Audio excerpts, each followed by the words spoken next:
إن الحمد لله الذي بنعمته تتم الصالحات الذي علم القرآن وأكرمنا بالإسلام وأنعم علينا بالإيمان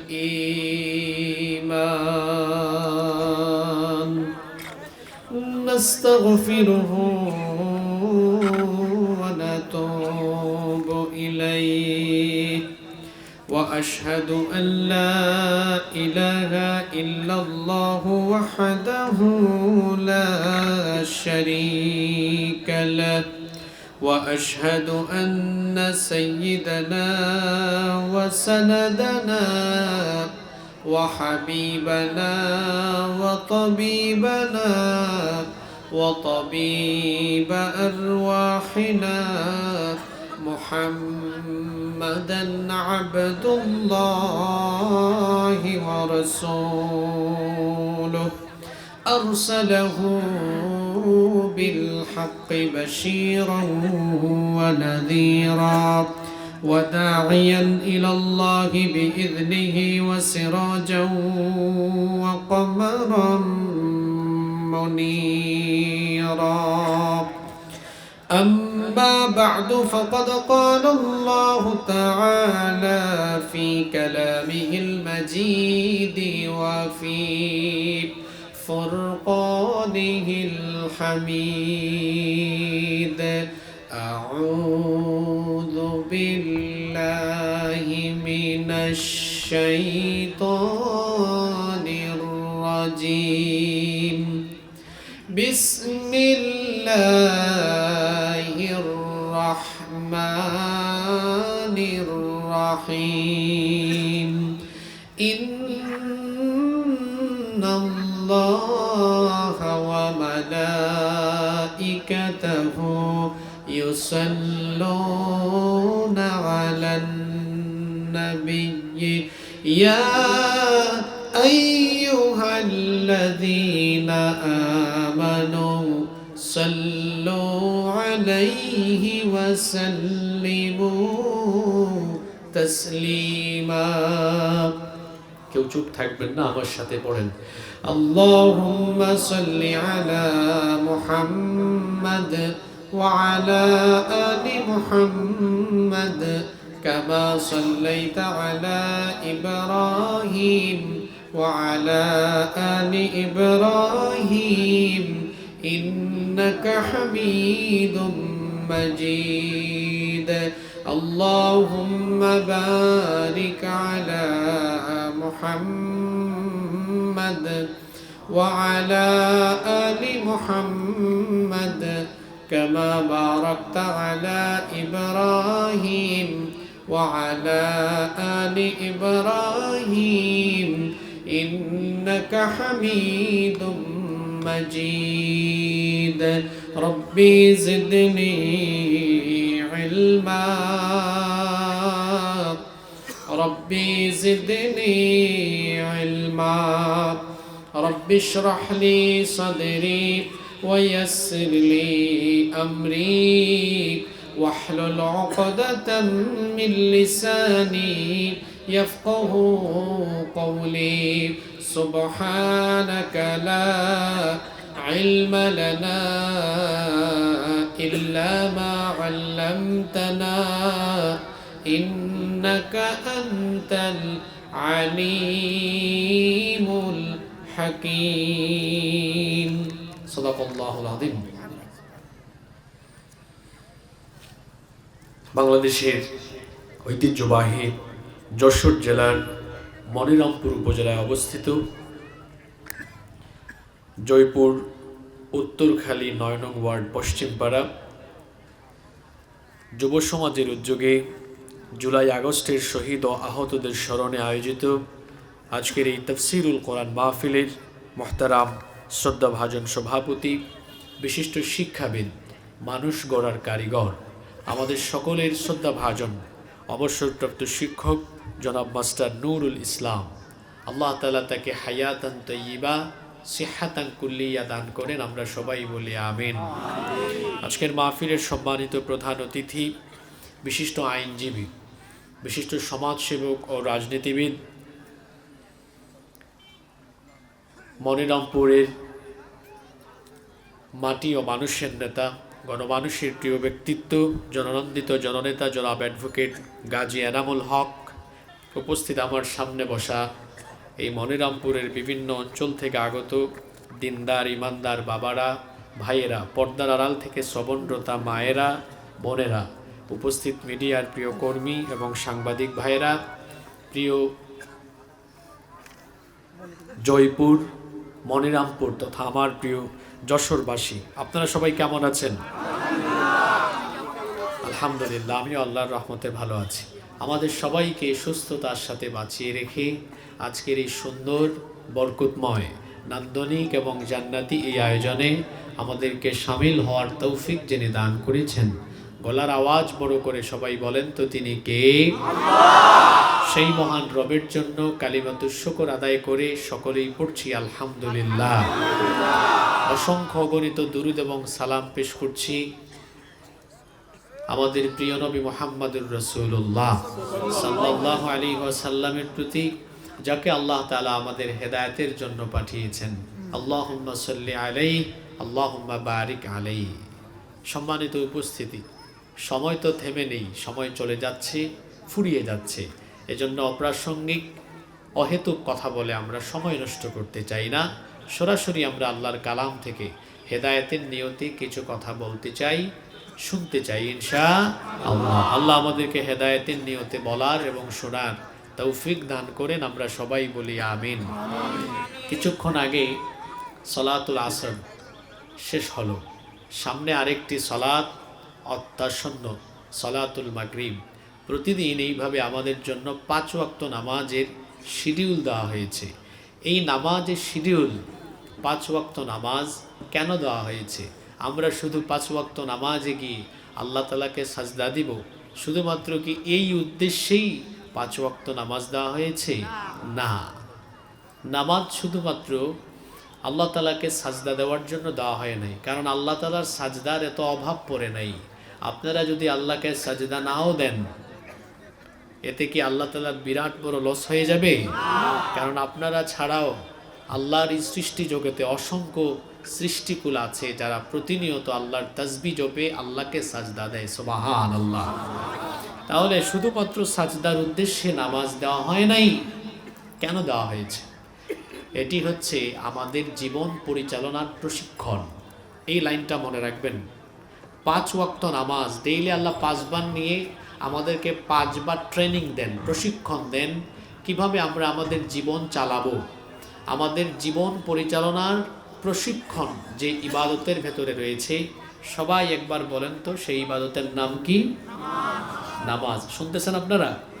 মনিরামপুর সম্পর্কে আমার আইডিয়া খুব ভালো।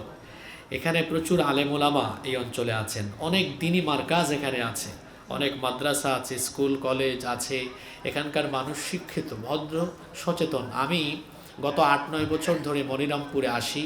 প্রতি বছর মাহফিলে আসলে দেখি মানুষ খুব মনোযোগ দিয়ে কথাবার্তা শুনে। শুধু মুসলমান না, এখানে অন্যান্য ধর্মের অনেক ভাই বোনরা বসবাস করে। আমি সচরাচর দেখেছি, আমি আমার মাহফিলে হিন্দু ভাই বোনদেরকেও আসতে দেখেছি। সবাই মনোযোগী হয়ে শোনে। আজকেও তার ব্যতিক্রম হবে না ইনশাআল্লাহ। আমি আপনাদের মনোযোগ আকর্ষণ করব, সবাই মনোযোগী থাকবেন। আল্লাহ মনোযোগী হয়ে শোনার তৌফিক দেন, বলেন আমিন। বলছিলাম, নামাজ শুধুমাত্র সাজদা দেওয়ার জন্য দেওয়া হয় নাই, এটি হচ্ছে আমাদের জীবন পরিচালনার প্রশিক্ষণ। অর্থাৎ আমরা কিভাবে আমাদের জীবন চালাবো, জীবনের সকল দিক এবং বিভাগের ব্যবস্থাপনার প্রশিক্ষণ রয়েছে এই একটি ইবাদতে। সেই ইবাদতের নাম হলো নামাজ। এখন সকল শিক্ষা যদি আমি আপনাদের সামনে তুলে ধরতে চাই, তাহলে ধারাবাহিক অন্তত কয়েকদিন তাফসীর করলে মোটামুটি একটা কিনারে যাওয়া যাবে।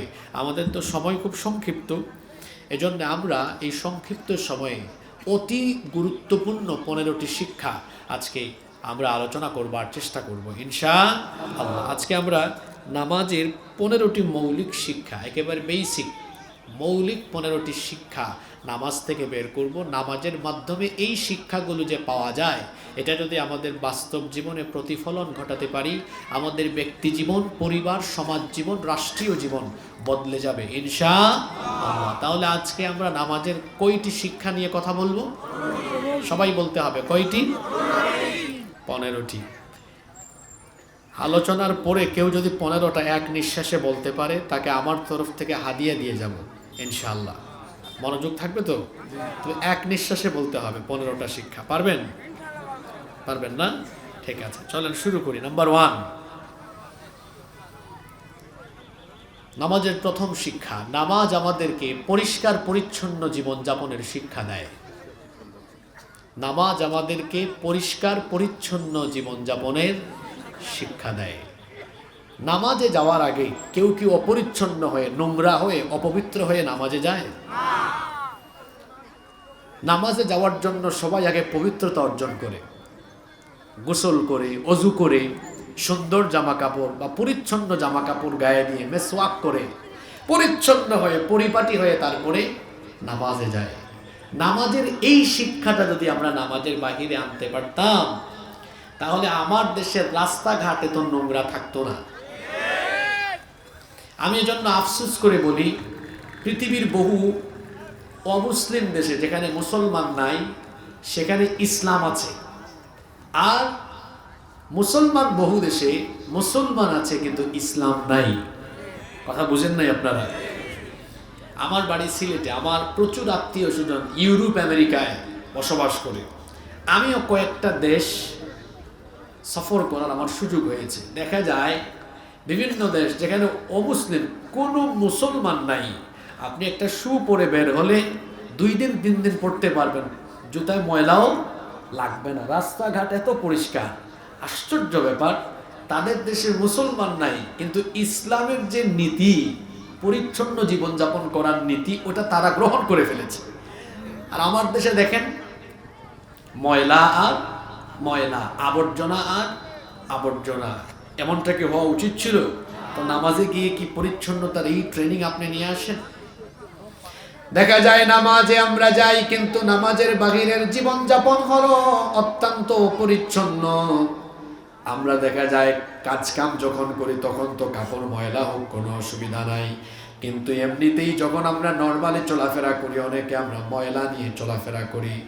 দাঁত পরিষ্কার করে না, যখন সে কথা বলে মুখ থেকে দুর্গন্ধ ছড়ায়, এটা তো কোনো মুমিনের জীবনযাপন হতে পারে না। আমার নবী তো প্রত্যেক দিন মিসওয়াক করেছেন 7 বার। জোরে বলেন কয়বার? বর্তমান যুগের মানুষ বেশি পরিচ্ছন্ন, বেশি স্মার্ট না? আমার নবী স্মার্ট। আপনি চিন্তা করে দেখেন, আমরা তো মাত্র 2 বার দাঁত ব্রাশ করি, ঘুমানোর আগে একবার, ঘুম থেকে উঠে আরেকবার। আর আমার নবী এতটা স্মার্ট ছিলেন, আমাদের মা উম্মুল মুমিনিন আয়েশা রাদিয়াল্লাহু আনহা, তিনি বলেছেন নবীজি ঘুমাতে যাওয়ার আগে মিসওয়াক করতেন, ঘুম থেকে উঠার পরেও সবার আগে মিসওয়াক করতেন। তাহলে হইল মোট কয়বার? 2 বার। বলবেন হুজুর আরো 5 বার কোথায় গেল? ওই যে সেই হাদিস, আল্লাহর নবী প্রত্যেক 5 ওয়াক্ত নামাজের আগে আরো 5 বার মিসওয়াক করতেন। তাহলে 5 আর 2 হইল কত? কিন্তু আমাদের অনেকের দাঁতই অপরিচ্ছন্ন থাকে, বাড়িঘর বাড়ির আঙিনা অপরিচ্ছন্ন থাকে। অথচ আল্লাহর নবী বলেছেন তাহিরু আফনিয়াতাকুম ফাইন্নাল ইয়াহুদা লা তুতাহিরু আফনিয়াতাহা, তোমরা তোমাদের বাড়িঘরের আঙিনা পরিষ্কার পরিচ্ছন্ন রাখো, কারণ ইহুদিরা তারা তাদের বাড়ির আঙিনা ময়লা রাখে, তোমরা সেরকম রাখো না। পরিষ্কার পরিচ্ছন্ন জীবনযাপন করো। আমার নবী কতটা পরিচ্ছন্ন, কতটা পরিপাটি জীবনযাপন করতেন। আল্লাহর নবীর সাহাবীদের কাছ থেকে শুনেন, সাইয়েদনা আনাস ইবনে মালিক রাদিয়াল্লাহু আনহু তিনি বলছেন, মা শামামতু আনবারান কাত্তু ওয়ালা মিসকান ওয়ালা শাইআন আতিয়াবু মির রিহি রাসূলিল্লাহ। আমরা বলি সাল্লাল্লাহু।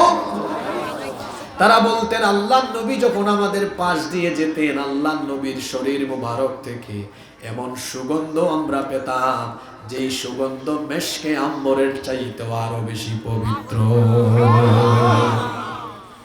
মানুষ পরিষ্কার থাকলে শরীর থেকে সুগন্ধ আসে, না অপরিষ্কার থাকলে সুগন্ধ আসে?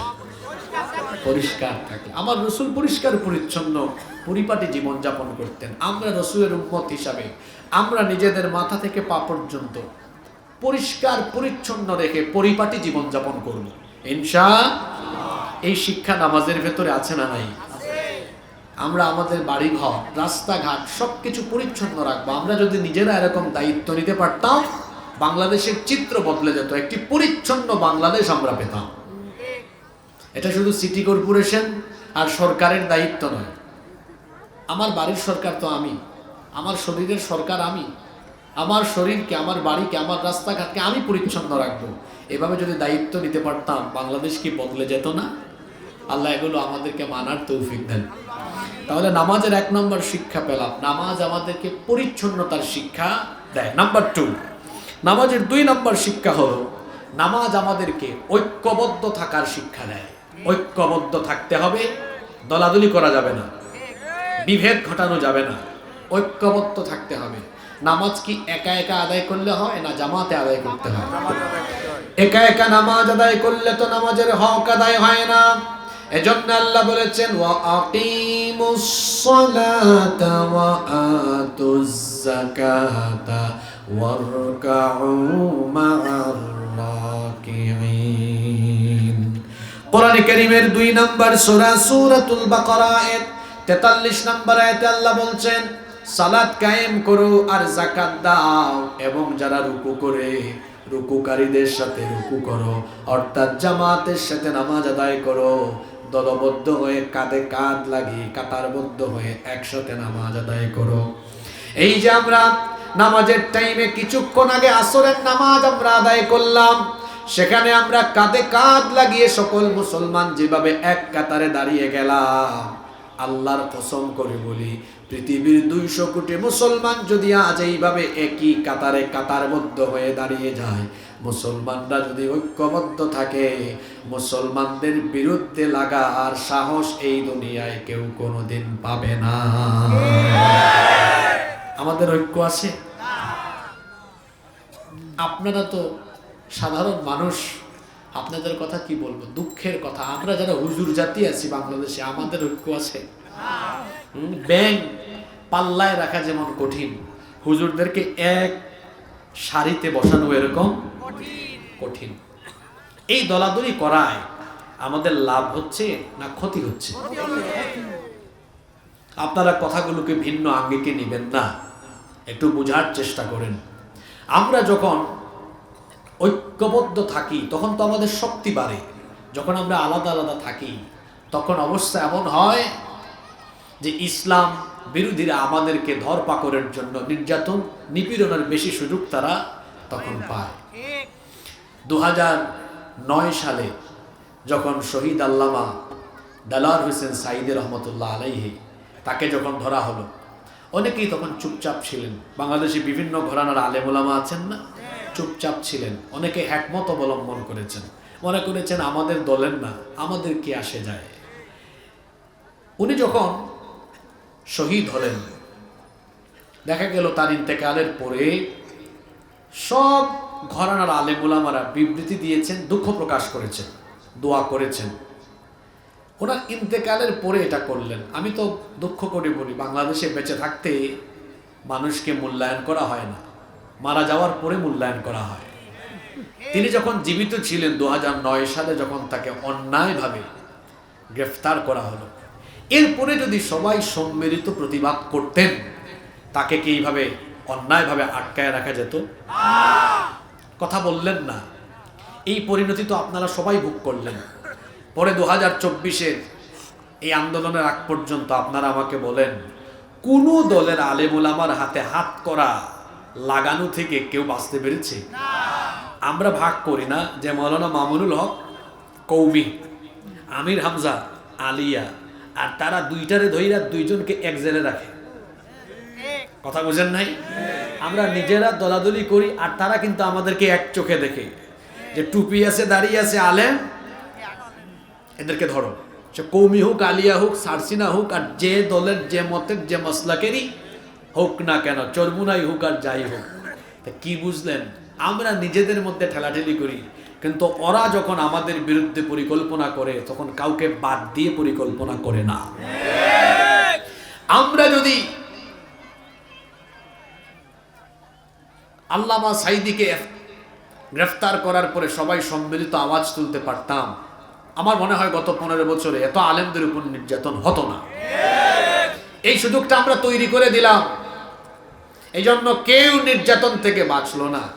আলেমরা তো হলোই হলো, আমার দেশের ছাত্ররা জীবন দিল, যুবকরা জীবন দিল, আমার দেশের নিরপরাধ অনেক মানুষকে অন্যায়ভাবে হত্যা করা হলো। এদেশের হাজার হাজার তরুণরা বুকের তাজা রক্ত ঢেলে দিয়ে এই বাংলাদেশকে জুলুম মুক্ত করলো। আমরা যখন আলাদা আলাদা থাকব আমাদের শক্তি কমে যাবে, আমরা যখন ঐক্যবদ্ধ হব তখন আমাদের শক্তি বেড়ে যাবে। আমি তো বলি 5 তারিখের পরে এদেশে ইসলামপন্থীদের জন্য একটা সুযোগ এসেছে। বাংলাদেশের মানুষ এখন চোর, ডাকাত, চাঁদাবাজ, টেন্ডারবাজ, দুর্নীতিবাজদেরকে চায় না। বাংলাদেশের মানুষ বাংলাদেশ পরিচালনায় আলেম উলামাদেরকে দেখতে চায়। তো এই সুযোগ তো কাজে লাগানো দরকার। এখনো কেন হিংসাত্মক কথা ছড়ান?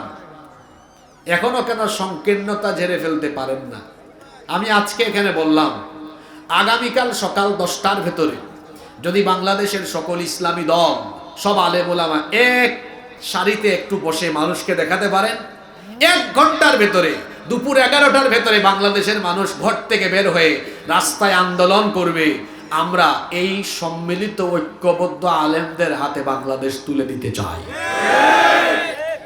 আপনারা এটা করেন না কেন? রেশারেশি বাদ দেন, দলাদলি বাদ দেন। আমাদের মধ্যে বেশি পার্থক্য নাই। পার্থক্য হলো সামান্য কিছু মাসালা মাসায়েল নিয়ে, এগুলো আমাদের ফরজ কোনো বিষয় নিয়ে আমাদের মধ্যে অনৈক্য নাই। আমি আপনার সাথে 49টা মাসালার অমিল রেখে 51টা বিষয়ের মিল থাকলে ঐক্য করতে রাজি আছি। কিন্তু আমাদের একটা বদখাসলত হলো, আমার সাথে যদি কারো একটা মতের অমিল হয় তখন আমি তাকে কাফির বানায় দিই, গোমরা বানায় ছেড়ে দিই। আরে ভাই, তার সাথে আপনার একটা বিষয় মিলে নাই কিন্তু 99টা বিষয়ের তো মিল আছে। তাকে একবার যদি আপনি কাফির বলেন, 99টার মিল থাকার কারণে 99 বার তাকে মুমিন বলা লাগবে। আমি তো আপনার সাথে 49টা বিষয়ের অমিল থাকলেও আমি আপনার সাথে এক টেবিলে বসতে রাজি আছি, কারণ আপনার সাথে তো আমার 51টা বিষয়ের মিল আছে। কওমি আর আলিয়া আলাদা করবেন না। কওমি মাদ্রাসা সেটাও দ্বীনি মারকাজ, আলিয়া মাদ্রাসা সেটাও দ্বীনি মারকাজ। আমাদের 2 চক্ষু, আমরা আলিয়া আর কওমিকে 2 চক্ষু দিয়ে সমানভাবে দেখি। আমরা ঐক্যবদ্ধ একটি জাতি চাই, দ্বিধা বিভক্ত থাকতে চাই না। আমরা সবাই মিলে ঐক্যবদ্ধ হয়ে আমাদের মাঝখানের অনৈক্যের দেয়ালকে ভেঙে চুরে টুকরা টুকরা করে দিয়ে একটি ঐক্যবদ্ধ সোনালী বাংলাদেশ গড়ে তুলতে চাই। এজন্য আমরা অনৈক্যের প্রাচীরকে ভেঙে চুরে টুকরা টুকরা করে দিব ইনশাআল্লাহ। এই মনিরামপুরে হিন্দু মুসলিম বসবাস করে, মিলেমিশে বসবাস করব। এখানে সম্প্রীতি আমরা নষ্ট করব না, কারণ ইসলাম আমাদেরকে সম্প্রীতির শিক্ষা দেয়। এই মনিরামপুরে যারা হিন্দু ভাই বোনেরা আছেন তাদেরকে আমরা বলছি, এদেশে ইসলাম কায়েম হলে আপনাদের টেনশনের কারণ নাই। আমার ভাষায় আমি বলি, মায়ের কোলে শিশু যেমন নিরাপদ, ইসলামী রাষ্ট্রে মুসলমানদের কাছে অমুসলিমরা তেমন নিরাপদ। আপনাদেরকে নিয়ে অনেকে রাজনীতি করে আর আপনাদেরকে রাজনীতির বলির পাঠা বানায়। ইসলাম কায়েম হলে এই সুযোগ থাকবে না। আপনাদের ন্যায্য অধিকার আপনাদেরকে দেওয়া হবে, আপনাদের ধর্ম আপনারা পালন করবেন স্বাধীনভাবে। এই দেশে নির্বিঘ্নে নিরাপদে নিশ্চিন্তে আপনারা বসবাস করবেন। ইসলামী সরকার সেই দায়িত্ব সঠিকভাবে পালন করে দেখাবে। আমরা একটি ঐক্যবদ্ধ সুন্দর বাংলাদেশ দেখতে চাই। এই শিক্ষা নামাজের ভেতরে আছে না নাই? আল্লাহ তো বলেছেন, ওয়াতাসিমু বিহাবলিল্লাহি জামিআন ওয়া লা তাফাররাকু, ঐক্যবদ্ধ হয়ে তোমরা আল্লাহর দ্বীনের রজ্জুকে আঁকড়ে ধরো, খবরদার পরস্পর বিচ্ছিন্ন হয়ে যাও না।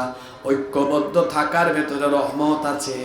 ঐক্যবদ্ধ থাকলে পরে এই জাতির উপরে যে রহমত নাজিল করেন তিনি কে? আল্লাহ রব্বুল আলামিন।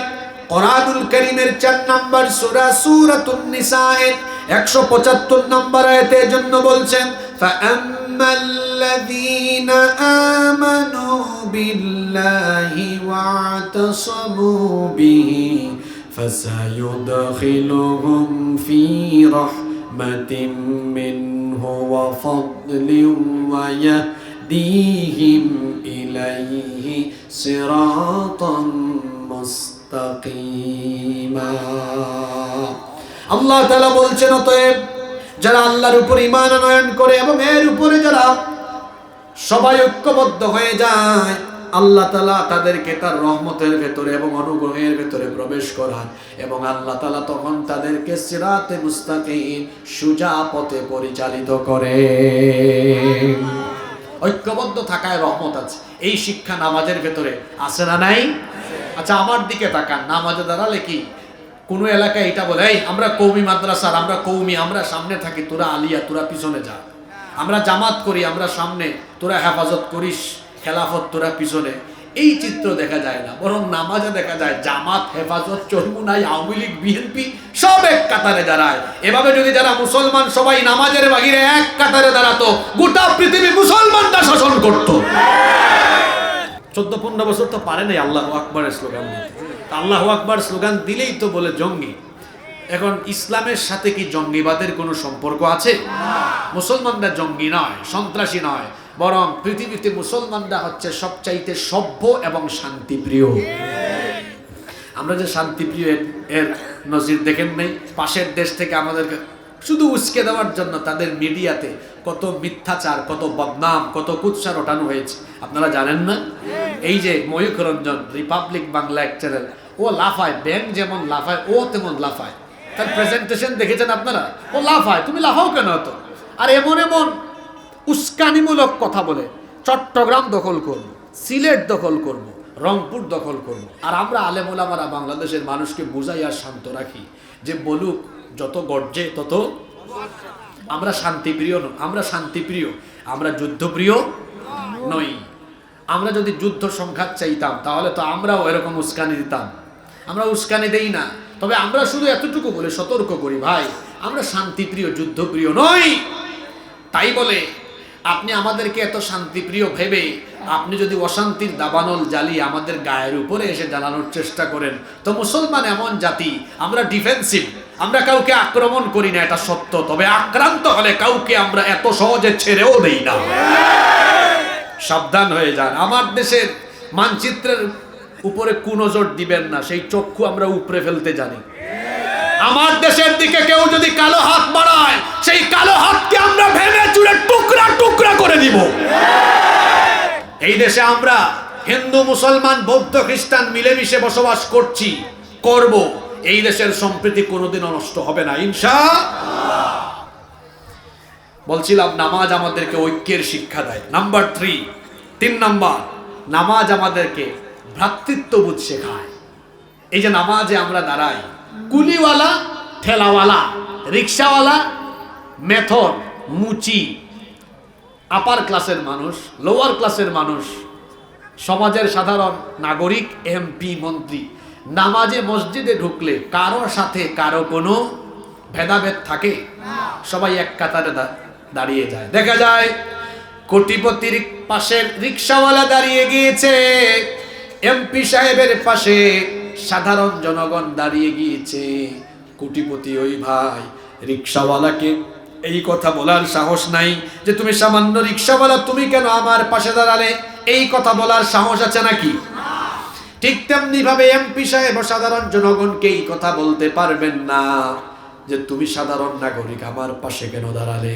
এটা যদি কেউ বলেও ফেলে, তাহলে ওই রিক্সাওয়ালা বা সাধারণ নাগরিক সে বলে উঠবে, এইটা মসজিদ, আল্লাহর ঘর, ফুটানি দেখানোর জায়গা নয়।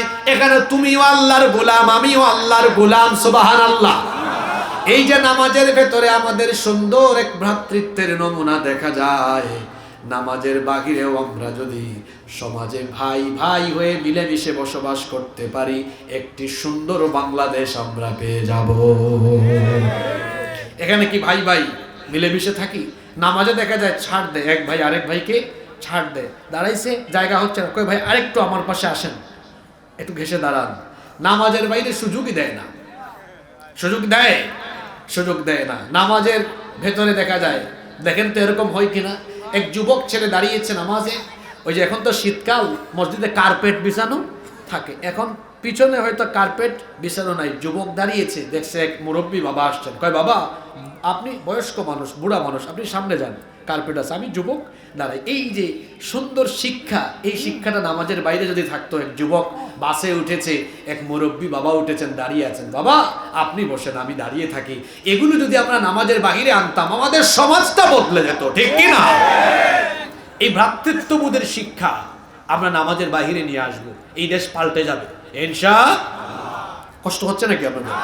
নাম্বার 4, 4 নাম্বার, নামাজ আমাদেরকে পাংচুয়ালিটি, সময়ানুবর্তিতার শিক্ষা দেয়। টাইম ম্যানেজমেন্ট, কিভাবে সময়কে কাজে লাগাতে হয়। আজকের যুব সমাজ সবচেয়ে বেশি সময় নষ্ট করে। যুবক ভাইয়েরা, যারা পড়াশোনা করো, ছাত্ররা, তোমরা ভদ্র ছেলের মতো সত্য কথাটা স্বীকার করো। এখন তো যুবকদের সময় নষ্টের প্রধান হাতিয়ার হলো এই মোবাইল। সত্য কথাটা বলো তো, প্রতিদিন মোবাইলে তোমরা কত ঘন্টা সময় দাও? মাশাআল্লাহ, এখানে একজন সাহসী ছেলে পাওয়া গেছে, স্বীকার করছে। সত্য কথা বলতে সাহস লাগে 10 ঘন্টা, তবে আরো বেশি আছে। আমি যদি ধরি তাহলে 10 থেকে 14 ঘন্টা। 24 ঘন্টার মধ্যে যদি 10 থেকে 14 ঘন্টা সময় কেউ মোবাইলে কাটিয়ে দেয়, ওর জীবনের তো অর্ধেকের বেশি সময় মোবাইলেই চলে যাচ্ছে। আহারে, যে সময়টুকু আমার ছাত্র ভাইয়েরা ফেসবুকে, ইন্টারনেটে নষ্ট করে, এই সময়টুকু তারা যদি পড়ালেখায়, গবেষণায় কাটাতো, আমি তো বলি এই বাংলাদেশের ঘরে ঘরে বিজ্ঞানী, দার্শনিক, মনীষী, গবেষকের জন্ম হতো। সময় নষ্ট করো না ভাই। সময় হচ্ছে মানুষের জীবনের সবচেয়ে দামি নেয়ামত। টাকা গেলে টাকা পাওয়া যায়, সম্পদ গেলে সম্পদ পাওয়া যায়, সময় গেলে সময় আর পাওয়া যায় না। 2025 সাল চলছে এখন। বলেন তো 2015 সালে এই মনিরামপুরের কোনো ব্যক্তি যদি 10 লক্ষ টাকা ক্ষতিগ্রস্ত হয়, 2025 সালে 20 লক্ষ টাকা মালিক হওয়ার সুযোগ আসতে পারে কি পারে না? পারে। 2015 সালে কারো যদি 10 বিঘা জায়গা থাকে, যদি সব হারিয়ে ফেলে, 2020 সালে আবার আরো 20 বিঘা জমির মালিক হওয়ার সম্ভাবনা থাকতে পারে কি পারে না? পারে। কিন্তু আমার আপনার জীবন থেকে যে সময় চলে গেল, এটা কি জীবনে কোনোদিন ফিরে আসবে? তাহলে বোঝা গেল, টাকা গেলে টাকা পাওয়া যায়, সম্পদ গেলে সম্পদ পাওয়া যায়, কিন্তু সময় গেলে সময় আর ফিরে পাওয়া যায় না। এজন্যই তো বলা হয়, সময় কাজে লাগিয়ে সম্পদশালী হওয়া যায়, কিন্তু সম্পদ দিয়ে জীবনের ফেলে আসা সময়কে ফিরিয়ে আনা যায় না। ও আমার যুবক ভাইরা, 5 ওয়াক্ত নামাজ তো সাজদা দেওয়ার জন্য নয়, এখান থেকে টাইম ম্যানেজমেন্টের শিক্ষা আছে। বলেন তো প্রত্যেকটা নামাজের শিডিউল আছে না নাই? ইন্নাস সালাতা কানাত আলাল মুমিনিনা কিতাবাম মাওকুতা। নিশ্চয়ই নামাজকে সময়ানুবর্তিতার ভিত্তিতে ফরজ করা হয়েছে। ফজরের নামাজ কেউ যদি সকাল 10টায় আদায় করে হবে, নামাজের সময় হয়ে গিয়েছে, এই এলাকার মেম্বার সাহেব তিনি এখনো হাজির হন নাই, তো সবাই কি মেম্বারের জন্য অপেক্ষা করে, না অপেক্ষা না করে দাঁড়িয়ে যায়? জোরে বলেন, জোরে বলেন। অপেক্ষা না করে দাঁড়িয়ে যায়। তার মানে সময় হয়ে গেলে সময়ের কাজ করতে হবে। শুধু এই সময়কে যদি আমরা বাংলাদেশে কাজে লাগাতে পারতাম, বাংলাদেশ বদলে যেত। প্রতিটা ছাত্র যদি সময়কে কাজে লাগাতো, তার ক্যারিয়ার বদলে যেত, তার জীবনটা পাল্টে যেত। এজন্য কবি মতিউর রহমান মল্লিক সুন্দর লিখেছেন, যথার্থ বলেছেন, যাই যাই যাই যাই দিন চলে যায়, কোরআন পড়লাম না, কত নোবেল নাটক পড়লাম, হাদিস ধরলাম না, সত্যিকারের খাঁটি মুমিন মুসলিম হলাম না যে, কেউ কি জানে সেই ঘড়িটা লাগবে কই দিন কাজে, ঠিক টিক টিক টিক যে ঘড়িটা বাজে, ঠিক টিক বাজে, কেউ কি জানে সেই ঘড়িটা লাগবে কই দিন কাজে। হায় হায় হায় হায়, আসল ঘড়ির অর্থ বুঝলাম না, সময় থাকতে সময়ের মূল অর্থ খুঁজলাম না, খাইলাম দাইলাম ঘুরলাম শুধু এই দুনিয়ার মাঝে, কেউ কি জানে সেই ঘড়িটা লাগবে কই দিন কাজে, কেউ কি জানে সেই ঘড়িটা লাগবে কই দিন কাজে। কত সুন্দর কথা তিনি বলেছেন। হ্যাঁ, সময় থাকতে সময়ের দাম দেয় না। এই সময়ানুবর্তিতার শিক্ষা যদি আমরা নিতে পারতাম, আমাদের দেশটা বদলে যেত। আমার দেশের সময় মেনটেন কেমনে হয় জানেন? 9টার গাড়ি 9টার ট্রেন কয়টায় যায় স্টেশনের মাস্টারও জানে না। একবার এক লোক কোথাও যাবে, রেল স্টেশনে বসে আছে, তার লাগেজ টাগেজ নিয়ে। পাশে থেকে একজন বলে, ভাই কোথায় যাবেন? বলল অমুক জায়গায়। ট্রেন কখন? 9টায়। তো এরকম বসে আছেন যে, কয় ভাই বাংলাদেশ বুঝেন না, 9টার ট্রেন কয়টায় আসে কেউ এখানে জানে না। হঠাৎ করে দেখে 9টা বাজার 5 মিনিট আগে হুইসেল বাজছে। বেচারা খুশি হয়ে বলে, হায় হায় হায়, 5 মিনিট আগে ট্রেন চলে আসছে, বাংলাদেশে কি টাইম মতো এটা সম্ভব? যাই হোক, খুশি হয়ে লাগেজ টান দিয়ে যখন উঠতে যাবে, পেছন থেকে একজন হাত টেনে ধরে বলে, ভাই বসেন, এটা গতকাল রাত 9টার ট্রেন, আজকে 9টা এসেছে। আপনাদেরকে হাসানোর জন্য কথা এটা আমি বলি নাই, এটা বলার উদ্দেশ্য ছিল বাস্তবতা তুলে ধরা। বলেন, আমি যে কথাটা বললাম, পোস্টারে যদি কোনো অনুষ্ঠানের উল্লেখ থাকে বিকাল 3টায়, পাবলিক বুঝে এটা 5টায় আরম্ভ হবে। এর নাম বাংলাদেশ, এর নাম বাংলাদেশ। যদি আমরা সময়ের কাজ সময়ে করতে পারি, নামাজ থেকে শিক্ষাটা নিতে হবে।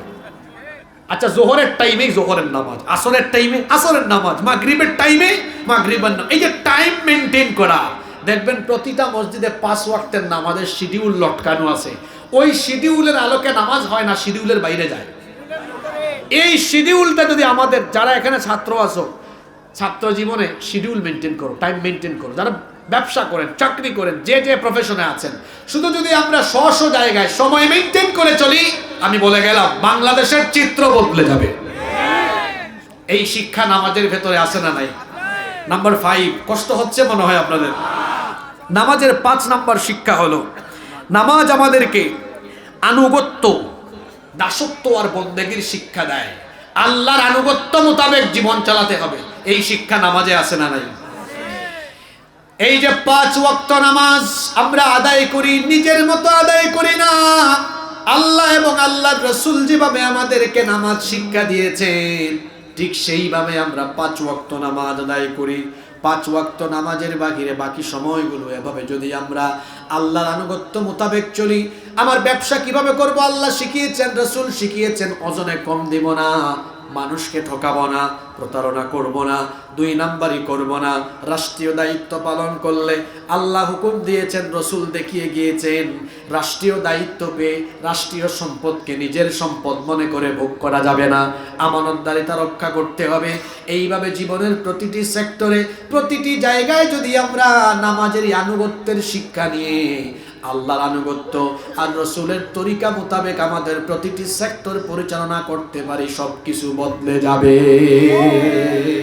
নাম্বার 6, নামাজের 6 নাম্বার শিক্ষা হলো, নামাজ আমাদেরকে পর্দার শিক্ষা দেয়। আজকের মাহফিলে শুনলাম পুরুষের চেয়ে মহিলারা বেশি আসছেন, আর ইসলামের প্রচার প্রতিষ্ঠায় অবদানে পুরুষের চাইতে নারীর অবদান অনেক বেশি। সর্বপ্রথম ইসলাম কবুল করেছেন একজন নারী, সর্বপ্রথম ইসলামের জন্য জীবন দিয়েছেন একজন নারী। মক্কার সভ্যতা গড়ে উঠেছে একজন নারীকে কেন্দ্র করে।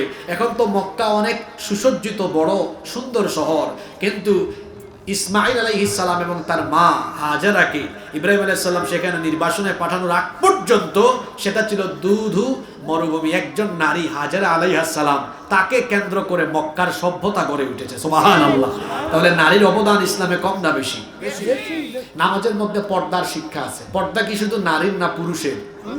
সূরা নূর পড়বেন, সেখানে আল্লাহ নারীদের চক্ষু নিয়ন্ত্রণের আগে পুরুষের চক্ষু নিয়ন্ত্রণ করার কথা বলেছেন। কুল্লিল মুমিনিনা ইয়াগুদ্দু মিন আবসারিহিম, এরপরে আল্লাহ বলেছেন ওয়াকুল্লিল মুমিনাতি ইয়াগুদ্দুনা মিন আবসারিহিন্না। নারী পুরুষকে আল্লাহ হুকুম দিয়েছেন একই রকম, কিন্তু আগে বলেছেন পুরুষের কথা, পরে বলেছেন নারীর কথা। নারী হোক পুরুষ হোক, আল্লাহ বলেছেন পরপুরুষ বা পরনারীর দিকে তারা তাদের চক্ষুকে না দিয়ে চক্ষুটাকে নিম্নগামী করে রাখবে। হুকুমটা কার? নামাজের মধ্যে পর্দার শিক্ষা আছে। যুবক ভাইয়েরা বলেন তো দেখি, নামাজে যখন আমরা দাঁড়াই, আমরা কি যেদিকে মন চাই সেদিকে তাকাই নাকি? আমরা সাজদার দিকে তাকাই। আমরা চক্ষুকে যেমন নামাজে নিয়ন্ত্রণ করি, মসজিদের বাহিরে, নামাজের বাহিরে, এভাবে যদি আমরা আমাদের চক্ষু নিয়ন্ত্রণ করি, আমার সামনে দিয়ে সুন্দরী জরিনা সকিনা যাবে, কিন্তু আল্লাহর ভয়ে আমি তাকাবো না। যেভাবে নামাজে আমি আল্লাহর ভয়ে পিছনে ডানে বামে তাকাই না, সাজদার স্থানের দিকে তাকাই। যেভাবে নামাজে আমার চোখের নিয়ন্ত্রণ করি, নামাজের বাহিরে আমি যদি পরনারীর দিকে আমার চক্ষু না দেই, এটাই হবে আসল মুমিনের চরিত্র। এভাবে আমরা নামাজ থেকে আরো চমৎকার চমৎকার শিক্ষা নিতে পারি। পর্দার শিক্ষা কেমনে নামাজে আছে দেখেন। একজন নারী বা একজন পুরুষ যখন নামাজে দাঁড়ায়, নামাজে সতর থাকা ফরজ না নফল? তো নামাজে যেমন সতর থাকা ফরজ, নামাজের বাহিরেও পর্দা মেনটেন করা ফরজ না নফল? পর্দার শিক্ষা এখান থেকে পেলেন। মায়েরা বোনেরা যারা শুনতেছেন শুনেন, আপনারা কখনো আপনার শরীরের সুন্দর চামড়া দেখায়া পরপুরুষকে দেখায়া চলাফেরা করবেন না, বরং বুরখা পরিধান করে, নিকাব পরিধান করে তারপরে ঘর থেকে বের হবেন। আরো একটা কথা মাঝখান দিয়ে বলে ফেলি, আমরা যখন পর্দার কথা বলি তখন কিছু সুশীল নামের, বুদ্ধিজীবী নামের কিছু লোক আছে যারা বাংলাদেশে বলে বেড়ায় এই মোল্লারা পর্দার কথা বলে নারীদেরকে ঘরে আটকায় রেখেছে। তা আমি প্রায় সময় একটা ঘটনা এরকম বলি। একবার এক শেয়াল মুরগির খামারের পাশে গিয়েছে। তো খামারি যিনি ছিলেন উনি মুরগির খামারের চারপাশে যে নেট আছে না, নেট দিয়ে অথবা যে কোনো ভাবে একটা বেড়া দিয়ে রেখেছে। তো শেয়াল গিয়ে বলতেছে, এই মুরগি, তোদেরকে দেখে খুব খারাপ লাগতেছে রে আমার। কয় শিয়াল মামা এত খারাপ লাগে কেন? কয় বুঝোস না কেন খারাপ লাগে? আমারে তাকায় দেখ, আমার কোনো জেলখানা নাই, আমারে কেউ আটকায় রাখতে পারে না, যেদিকে মন চাই সেদিকে ঘুরে বেড়াই। তোরাও যদি আমার মতো হইতি তাহলে তো ঘুরে বেড়াতে পারতি। এক মুরুখ তখন উঠে বলে, মামু আপনার মতলব বুঝছি, আমরা যদি আপনার মতো স্বাধীন হইতাম আপনি আমাদেরকে ধরে ধরে মজা করে খাওয়ার সুযোগটা পাইতেন। আপনি সুযোগ পাইতেছেন না দেখে এই কথা বলতেছেন যে আমরা পরাধীন। আমরা পরাধীন না, আমাদের মালিক নেট দিয়ে আটকায় রেখে আপনার থেকে আমাদেরকে হেফাজত করে রেখেছে। শিয়াল যেমন মুরগির স্বাধীনতা চায়, লুচ্চা বদমাশরাও নারী স্বাধীনতার নামে নারীকে বেপর্দা করে রাস্তাঘাটে তার ইজ্জত লুণ্ঠনের ব্যবস্থা করতে চায়। তবে বুদ্ধিমান বিচক্ষণ নারীরা ওই মুরগির মতো জবাব দেয়, এই রে শিয়াল মামু, আমাদের মালিক যদি আমাদেরকে এভাবে স্বাধীন বানায় ছেড়ে দেয়, আমাদেরকে ধরে ধরে তুমি খাই ফেলবা। আমার মা বোনরাও আলেম ওলামাদের পক্ষে বলবেন, আলেম ওলামারা যদি আমাদেরকে পর্দায় থাকার জন্য আল্লাহর এই নির্দেশগুলো না শোনাতো, তাহলে তোদের মতো লুচ্চা বদমাশদের কারণে রাস্তাঘাটে আমরা নিরাপদে চলতে পারতাম না। পর্দা নারীর সম্মান কমায় নাই, পর্দা নারীর ইজ্জত বাড়িয়ে দিয়েছে। পর্দার শিক্ষা নামাজে আছে না নাই? আমরা আমাদের ঘরের নারীদেরকে পর্দায় রাখবো না রাখবো না? একজন নারী বেপর্দায় এমনি হয় না, যে ঘরের পুরুষ অসচেতন ওই ঘরের নারী বেপর্দা হয়। আপনি স্বামী, আপনি সচেতন থাকলে আপনার বউ বেপর্দা হতে পারবে? জীবনেও পারবে না। আপনি বাবা, আপনি সচেতন থাকলে আপনার মেয়ে কোনোদিন বেপর্দা হতে পারবে না। যে ঘরের পুরুষ তার নারীকে বেপর্দায় রাখে, রাসূল বলেছেন এই পুরুষের নাম দাইয়ুস, আর এই দাইয়ুস কোনোদিনও আল্লাহর জান্নাতে ঢুকতে পারবে না। আপনাদের প্রতি আমার অনুরোধ, আমার মা বোনদেরকে পর্দায় রাখবেন। আর আমার মা বোনদের কাছে আমার বিনীত আবেদন, আপনারা বেপর্দা হয়ে ঘর থেকে বের হবেন না। আমার মায়েরা বোনেরা পর্দা মেনটেন করবেন। আপনারা পড়ালেখা করেন, চাকরি করেন, ব্যবসা করেন, সব করতে পারবেন, ইসলামের কোনো আপত্তি নাই। পর্দা করবেন কেন? নিজের প্রোটেকশনের জন্য। আপনি পর্দা করে যখন বের হবেন তখন কোনো ছেলে দেখে বলবে না, দোস্ত দেখ জিনিস যায়। দুঃখিত, আমার প্রতি আপনারা বিরূপ ধারণা পোষণ করবে না। জাস্ট উদাহরণ দিচ্ছি, এখনকার জেনারেশনের ছেলেরা এইসব বাজে কমেন্টস করে। আপনি বেপর্দা হয়ে বের হলে বলবে দেখছো দোস্ত কি যায়। আর আপনি যখন পর্দা মেনটেন করে যাবেন তখন আপনাকে এইরকম বাজে কথা কোনোদিনও বলবে না, বরং বলবে আপুটাকে সাইড ছেড়ে দাও, আপুটা রাস্তা দিয়ে চলে যাক। সুবহানাল্লাহ। তো পর্দার কারণে, বুরখার কারণে আপনার সম্মান বাড়লো না কমলো? আমার মা বোনদেরকে আল্লাহ পর্দায় থাকার তৌফিক দেন। নাম্বার 7, নামাজের 7 নম্বর শিক্ষা হলো নামাজ আমাদেরকে ডিসিপ্লিন শেখায়, শৃঙ্খলা শেখায়। আপনারা দেখবেন অনেকে হজ ওমরায় গিয়েছেন, আমাকেও আল্লাহ অনেকবার তার ঘরের মেহমান হওয়ার সুযোগ দিয়েছেন। তো ওখানে গেলে দেখা যায় ওই যে কাবা শরীফ সবাই কি করে গোল গোল হয়ে তওয়াফ করে, কেউ আবার বসে জিকির আজকার করে, কেউ তাসবিহ জপে, কেউ কোরআন তেলাওয়াত করে। দেখবেন জুমার দিনে মসজিদে হুজুর আরবি খুতবা যখন দেন, সামনে পিছনে ডানে বামে সবাই কেমন করে জানি বসে। ইকামত আরম্ভ হয়ে গেলে সবাই সফ সোজা করে কাতারবদ্ধ হয়ে শৃঙ্খলার সাথে দাঁড়িয়ে যায়। সুবহানাল্লাহ। এই শৃঙ্খলাটা যদি আমরা নামাজের বাহিরে আনতে পারি, আমাদের দেশে এত উশৃঙ্খলা বিশৃঙ্খলা, যদি বলেন দাঁড়ান বসে যায়, বসেন দাঁড়িয়ে যায়। এই যে বিমানে চলাফেরা করলে দেখবেন আমাদের বাঙালিদের স্বভাব হলো এমন, শুধু রানওয়েতে বিমান ল্যান্ড করা মাত্রই কেবিন ক্রু বলে যে বিমান পুরোপুরি না থামা পর্যন্ত কেউ নিজ আসন থেকে দাঁড়াবেন না। কি আর বিমান থামবে, শুধু ল্যান্ড করলেই হয়েছে। বাঙালি সিট বেল্ট খুলে তার লাগেজ টান মারে। এই বিশৃঙ্খলা আমাদের। তারপরে কোথাও লাইন ধরে দাঁড়িয়েছে, এখন কার আগে কে যাবে। আমি একদিন দেখি এক লোক বিশাল লম্বা লাইন, এখন সে পিছনে পড়ে যাবে, কেমনে সামনে যাবে। একজনকে বলে ভাই ওই যে দেখেন একটা জিনিস দেখা যায়, ওরে ওদিকে তাকায়া ওর আরো 5-4 জনের সামনে চলে যায়। এরকম হয় কি হয় না? তো নামাজের ভেতরে তো ডিসিপ্লিন আছে, এই ডিসিপ্লিন নামাজের বাহিরে আনলে আমার জাতি উন্নত হয়ে যাবে ইনশাআল্লাহ। নাম্বার 8। আচ্ছা, বাকি পয়েন্টগুলো বলবো না মোনাজাত করে ফেলবো? বাকি পয়েন্টগুলো সেনসিটিভ, কুলাইতে পারবেন তো? বাকি পয়েন্টগুলো সব সমাজ আর রাষ্ট্রের সাথে জড়িত, বলবো? নাম্বার 8 নাম্বার, নামাজ আমাদেরকে সঠিক নেতা নির্বাচনের শিক্ষা দেয়। বলবো? আচ্ছা বলেন তো, নামাজে জামাতে আমরা নামাজ আদায় করলে অযোগ্য, অপদার্থ, মূর্খ, আলেম না এরকম কোন ব্যক্তিকে আমরা কি নামাজের ইমাম বানাই? এরকম ব্যক্তি ইমাম হলে আপনারা নামাজ আদায় করবেন? নামাজে যেমন একজন বেআমল কিংবা একজন অযোগ্য অপদার্থ লোক নামাজের ইমাম হওয়ার যোগ্যতা রাখে না, ঠিক তেমনি নামাজের এই শিক্ষা নামাজের বাহিরে এনে কোনো অযোগ্য, অপদার্থ, চোর, বাটপার, সন্ত্রাস, দুর্নীতিবাজকে সমাজ এবং রাষ্ট্রের নেতা বানানো যাবে না।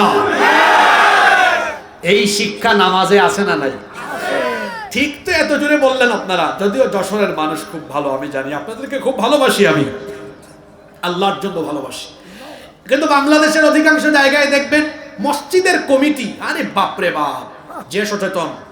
সামনে রমজান মাস আসতেছে, দেখবেন তারাবির ইন্টারভিউয়ের জন্য বলবে হুজুরের তেলাওয়াতটা কেমন দেখেন, ভালো ভালো আলেম নিয়ে আসে ইন্টারভিউর জন্য, একজন ভালো ইমাম লাগবে। আবার এই মসজিদের কমিটি, মসজিদের মুসল্লি দেখা যায় ইলেকশন আসলে, নির্বাচন আসলে, তখন যে বেশি টাকা খাওয়াতে পারবে, যার চরিত্র যত খারাপ, তাকে দেখা যাবে ভোট দিয়ে সমাজের নেতা বানিয়ে দিবে। আরে আপনার মসজিদ তো মাত্র 2000-4000 স্কোয়ার ফিটের মসজিদ। এই মসজিদ সুন্দরভাবে পরিচালনার জন্য যেমন যোগ্য ইমাম দরকার, ঠিক তেমনি একটা ইউনিয়ন, একটা উপজেলা পরিষদ, একটি সংসদীয় আসন 56,000 বর্গ মাইলকে সুন্দরভাবে দুর্নীতিমুক্ত, ক্ষুধামুক্ত একটি সুন্দর দেশ হিসাবে পরিচালনার জন্য সেখানেও নামাজ থেকে শিক্ষা নিয়ে সৎ, আমানতদার, আল্লাহওয়ালা, পরহেজগার মানুষকে সমাজের নেতা বানানো দরকার। এই শিক্ষা নামাজ থেকে নিতে পারলে আমার দেশ বদলে যাবে। আমার দেশে সম্পদের কোনো অভাব নাই। আপনাদের এলাকায় আজকে আসার সময় দেখলাম রাস্তার 2 ধারে সরিষা ক্ষেত, মনে হয় খুব সরিষা হয় এখানে।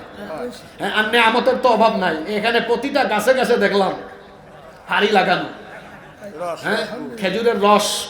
এত নেয়ামত এই দেশে, দেখেন সুবহানাল্লাহ। মাটি তো এমন, এখানে যেটা ফেলা হয় সেটা হয়ে যায়। ধান আছে, গম আছে, ভুট্টা আছে, সরিষা আছে, কি নাই এই দেশে? ওই উত্তরবঙ্গে গেলে দেখা যায় নওগাঁ, জয়পুরহাট, কুড়িগ্রাম, নীলফামারী, দিনাজপুর, এত ক্ষেত ওইদিকে, আলু, শাক সবজি, ধান, অভাব নাই। আমার বাড়ি সিলেটে, এখানে আছে পাথরের খনি, আছে সেখানে কয়লার খনি, সিলেটে আছে গ্যাসের খনি, চায়ের সম্পদ। চট্টগ্রামে যান, সাগরের বহু নেয়ামত আল্লাহ আমাদেরকে দিয়েছেন। এই দেশে সম্পদের কোনো অভাব নাই, শুধু অভাব হলো ভালো মানুষের।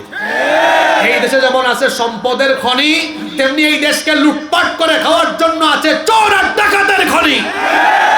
এই দেশে 54 বছর ধরে শুধুমাত্র দল আর ব্যক্তি চেঞ্জ হয়েছে, পরিবর্তন হয়েছে, কিন্তু মানুষ সুখ পায় নাই।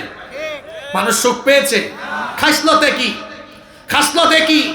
5 তারিখের পরে 7 তারিখ, কয় তারিখ? আমি তো চট্টগ্রাম শহরে বসবাস করি। আমি এক এলাকায় গেলাম পারিবারিক কাজে, একটা জিনিস কিনবো। বললাম ভাই এখন তো মনে হয় ব্যবসা বাণিজ্য খুব আরামে করতেছেন। কয় হুজুর কে বলছে আপনাকে আরামে করতেছি? সিন্ডিকেট, চাঁদাবাজি আগের জায়গায় আছে, শুধু ব্যক্তির পরিবর্তন হয়ে গিয়েছে। এইরকম বাংলাদেশ আমরা চাই না।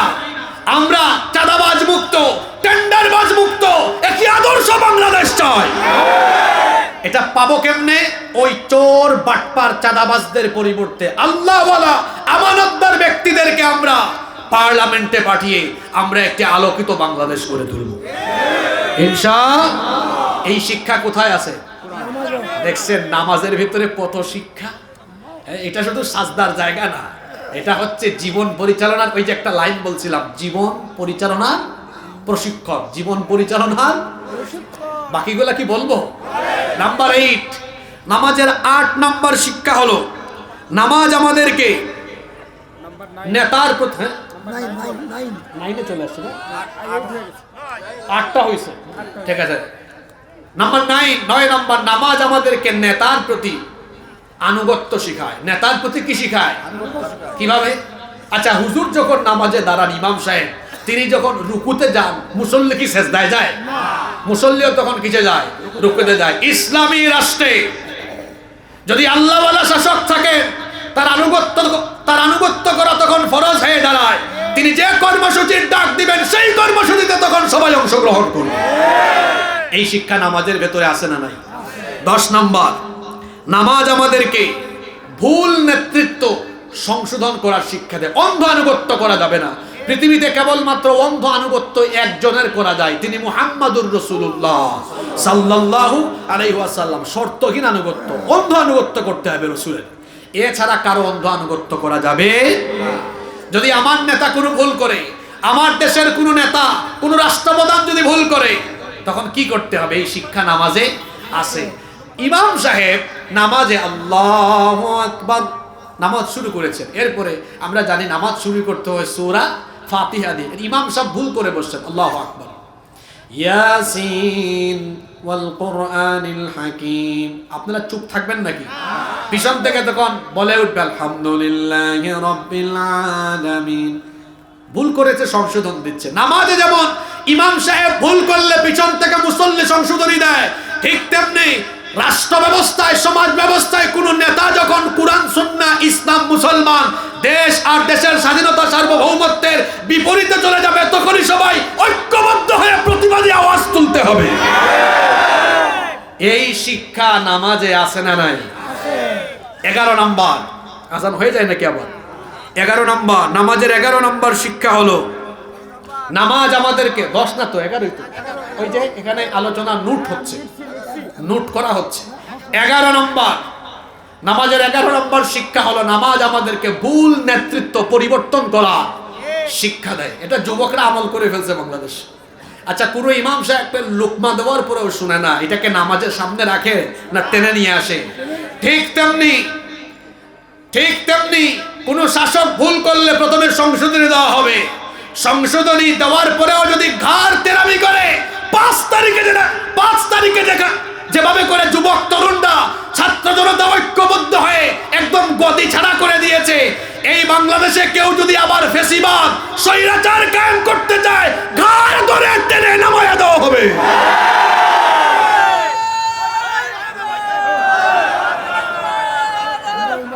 এই শিক্ষা নামাজের ভেতরে আছে না নাই? রাতের বেলা হইলে আপনাদেরকে চান্স দিতাম, এখন চান্স দিলাম না, আমাকে তো 15টা আজানের আগেই শেষ করতে হবে।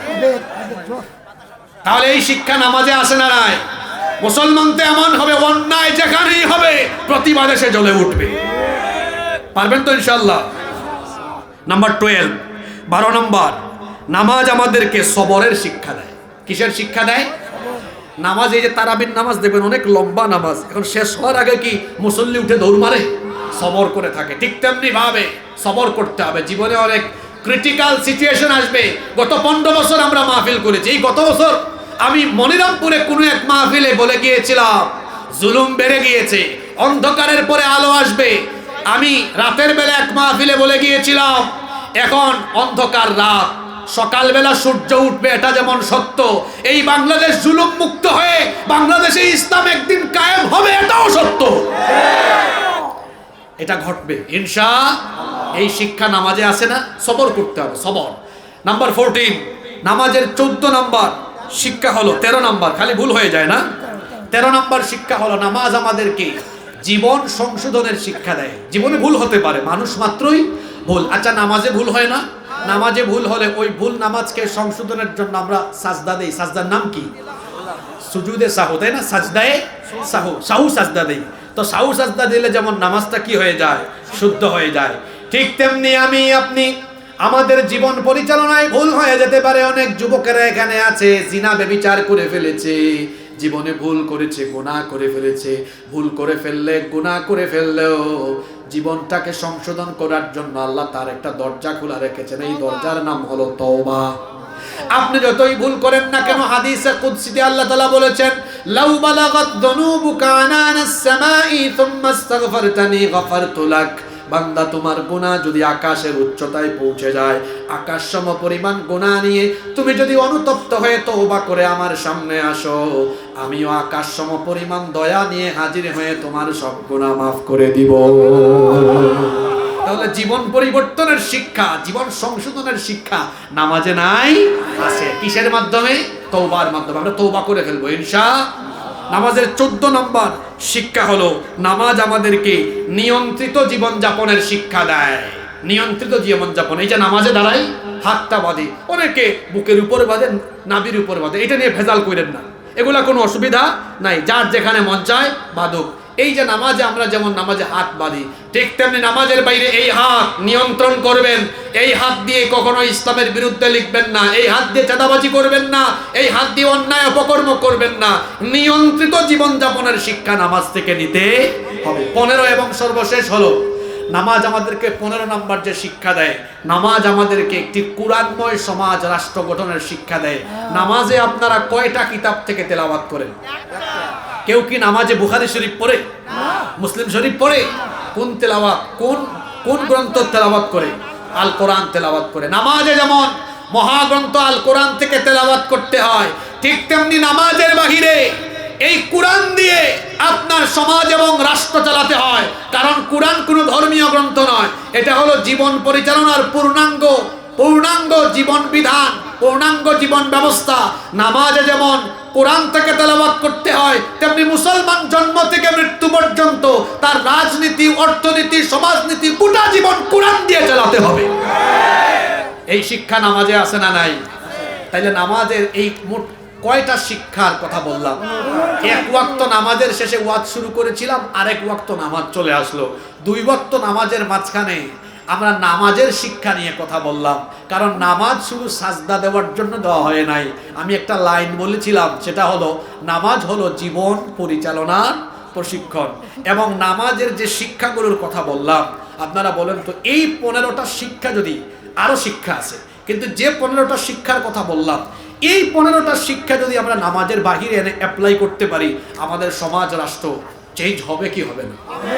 এই 15টা শিক্ষা আমরা বাস্তবে রূপায়ণ করতে পারবো তো? কারা কারা রাজি আছেন হাত তোলেন তো? মাশাআল্লাহ।